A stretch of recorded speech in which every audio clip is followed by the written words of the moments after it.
আপনাদের দাবি দেওয়াটা দেখলাম, আপনাদের দাবি দেওয়াটা শুনলাম, এবং আমার শুধু একটাই চাওয়া আপনাদের সবার কাছে, সেটা হচ্ছে যে আমরা একসাথে কাজ করতে হবে। এই গভর্নমেন্ট আমাদের সবার গভর্নমেন্ট, এটা কোনো পলিটিক্যাল কারো অ্যাফিলিয়েশন নেই যে তারা কোনো পলিটিক্যাল এজেন্ডা নিয়ে আসছে। আমরা সবাই একসাথে কাজ করে যাব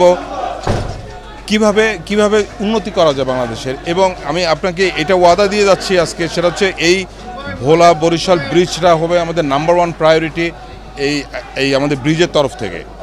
এবং আমি এটাও বলতে চাই যে আজকে আমি দেখলাম এই যে বাচ্চাদেরকে এই বাইরে বৃষ্টির ভিতরে যেভাবে তারা তাদের দাবি দেওয়া পেশ করে যাচ্ছে, এটা আমি যে এই আমাদের প্রধান উপদেষ্টা স্যারের সাথে কথা বলবো, আমাদের জ্বালানি উপদেষ্টা ফজলুল করিম স্যারের সাথে আমি কথা বলবো এটা নিয়ে। এবং ইনশাআল্লাহ ওনারাও এটাকে দেখবে। যেহেতু আমরা এখানে আসছি, আমরা সবাই দেখলাম, তাদের সাথে কথা বললাম,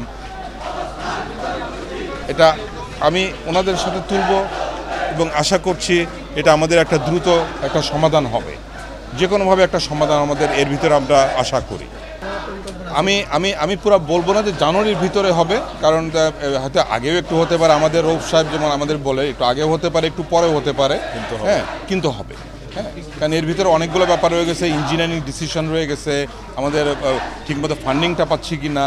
হ্যাঁ, তাহলে তবে ওই যে বললাম, মানে এইটা যত তাড়াতাড়ি সম্ভব, কারণ এগুলো হলে তো আমাদের রৌফ সাহেব যেটা বললেন, যেটা হলে তো অনেকগুলো সমস্যার সমাধান হয়ে যাচ্ছে, তাই না?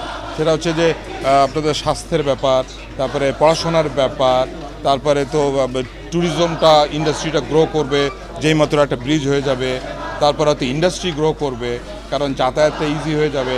কাজে এটা বাণিজ্যিকভাবেও খুবই ইম্পর্ট্যান্ট একটা ব্রিজ।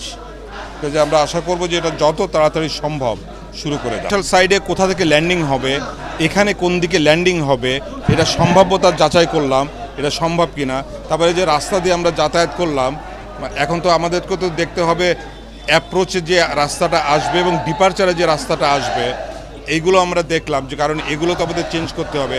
তারপরে আপনার এই যে নদী শাসন যেটাকে বলে, কোন পর্যন্ত নদী শাসন করতে হবে, এইগুলো সব আমরা একটু দেখলাম। হ্যাঁ, কারণ এগুলো না দেখা, হ্যাঁ, দুই প্রান্তে আমরা এটা দেখলাম, কারণ এটা না দেখা পর্যন্ত আমি আগাগোড়া প্ল্যানটা দেখে আসছি। হ্যাঁ, কিন্তু